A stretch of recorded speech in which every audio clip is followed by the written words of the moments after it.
In the 1920s, the Los Angeles Police Department created a Red Squad unit to help capitalist surprise labor union organization and ensure the Mexican people did not gain any economic mobility or inequality. This marked a tension between the Mexican community and the city's police, who were part of a political machine and engaged in corruption, extortion, and brutality. As the influx of Mexicans expanded in Los Angeles, their Anglo counterparts became visibly threatened. A wave of fear took over the city, causing police officials to increasingly engage in brutal and harassing acts against Mexican immigrants, all the while exploiting their cheap labor despite consequence. Then in the mid 1960s, a group of Mexican youth leaders dedicated to education reform and community service, called the Youth Citizen for Community Action. Emerged over time, the group will eventually broaden their focus and probe issues of police brutality, harassment within their communities. Soon they adopt the term chicano in place of citizens of a form identifying solitary among Mexican American. Hi, I'm Eduardo Ibarra for EPCC. Today I have a chance to meet um, a former Brown Baret.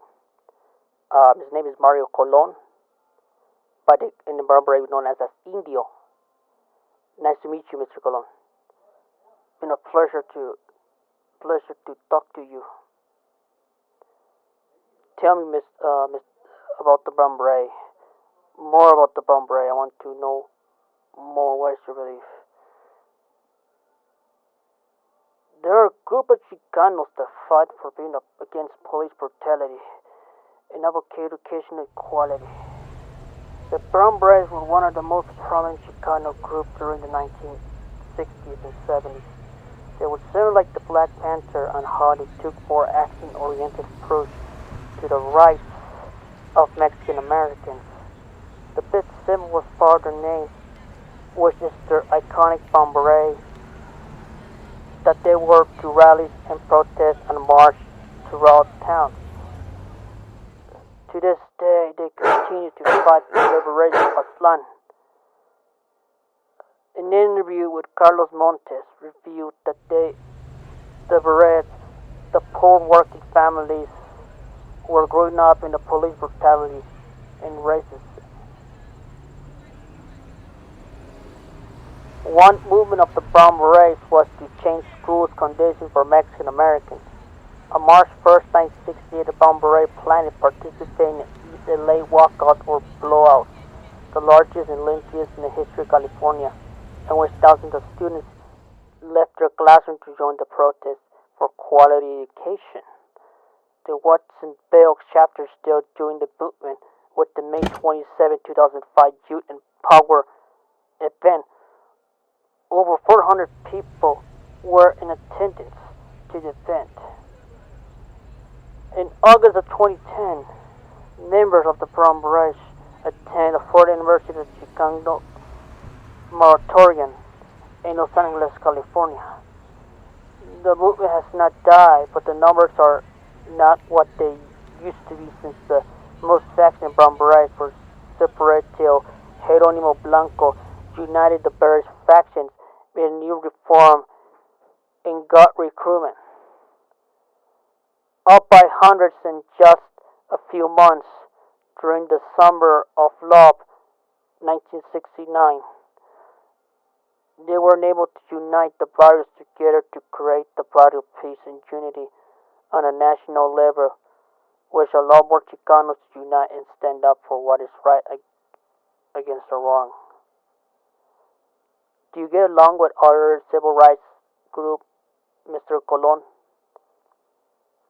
Yes, we get along with other groups, not just Mexicans or Latinos.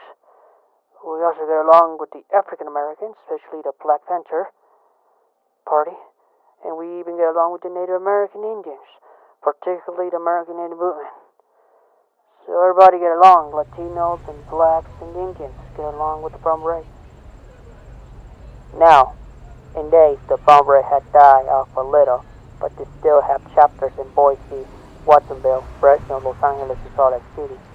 They still hold true to their belief or fight for Chicano rights. They still have shifted from police brutality to more immigrant reform. They are due is only to the sites and possibly by states like Fight Back News. They still do the marches around certain towns and cities, but for most of the part, they have lost what they're starting to gain members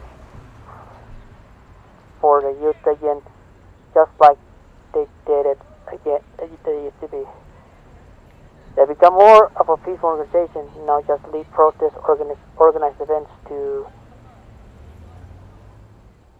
help spread Chicano message of equality for them and everybody around because they don't got no violence anymore. Anaheim, California, the Brown Baret had rallied to voice their options about the Arizona immigrant law.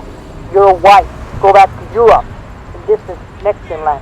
That is what marchers shouted throughout the megaphone, and they will carry on them along with the iconic Brown Beret. The Brown Beret will live forever as an icon of Latino and Chicano rights.